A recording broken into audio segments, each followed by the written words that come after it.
We're all aware from childhood that there are males and females around us, whether amongst our pets, family members, or people in general. Male and female is a pretty basic factor in seeing the world. But just how different are they? In contemporary society, men and women are no longer perceived as fundamentally different in their mental and emotional capacities, as was once widely believed. Traditionally, men were expected to be the primary breadwinners, while women were confined to homemaking and child rearing. Before the Second World War in Britain, men typically controlled family finances and made major household decisions. However, in recent generations, gender roles have shifted dramatically, with both men and women now performing similar types of jobs. The feminist movement has played a crucial role in challenging male dominance and shedding light on the historical under-evaluation of women. Today, women have achieved significant milestones, including serving as prime ministers and running for presidential office in America. Gender equality is now a global priority, emphasised through initiatives like the United Nations Development Goals. Women enjoy greater access to financial independence, education, and the pursuit of personal ambitions. But a key question arises.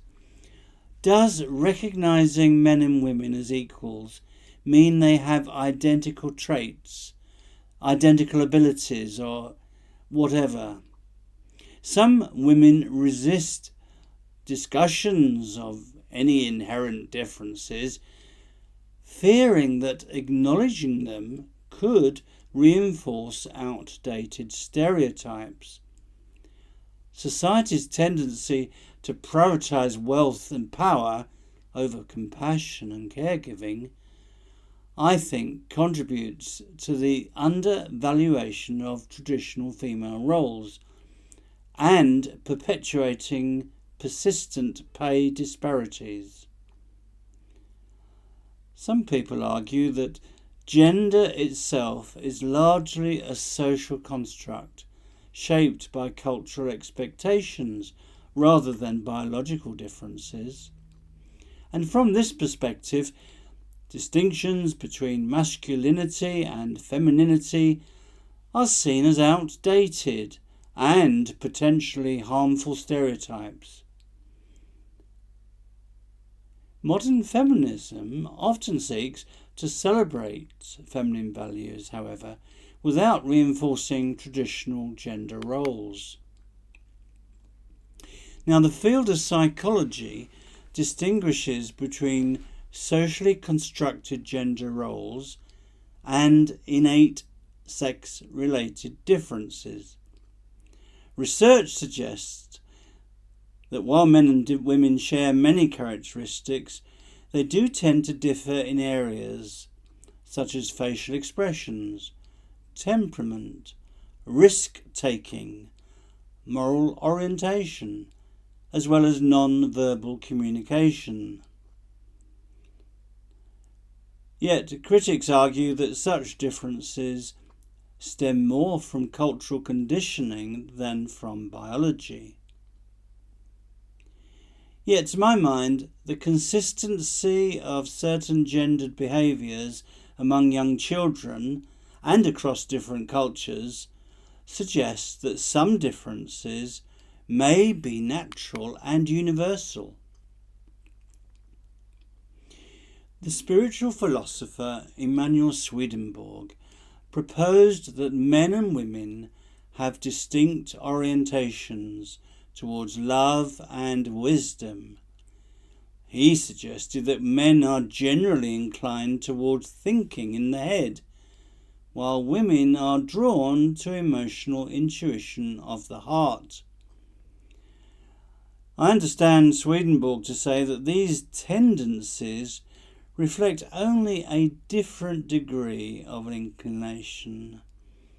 In other words, the two sexes have different tendencies rather than any differences in ability. So both sexes will be quite capable of using heart and head when they want to. Some may question, however, whether Swedenborg as a man could truly understand women's psychology. Interestingly, he claimed his insights came from female spirits he sensed when in a mystical state of consciousness. Now, I suggest that Swedenborg's perspective may be less relevant in professional life than in personal relationships. In our private lives, is it true that women lean towards subjective, interpersonal matters, while men are more inclined to focus on objective, impersonal topics? And if so, could this explain why women generally engage more in emotional sharing to build connections, whereas men are more likely to opt to prioritize logical argument and the pursuit of being right? I've read about research that found women to be more person-orientated, while men more thing-orientated. And I would suggest that this dynamic is reflected in the way both sexes communicate. So I've noticed in social contexts, men tend to share ideas for their own sake, while women often frame discussions around care and relational sensitivity. Swedenborg observed that women experience deeper, longer-lasting feelings of warmth and affection, while men excel at maintaining focus on higher understanding, or what Swedenborg calls light. While gender differences are nuanced and influenced by both culture and biology, acknowledging them does not diminish the equal value of men and women. I happen to favour the view that true equality does not require sameness, but rather an appreciation of both shared and unique qualities.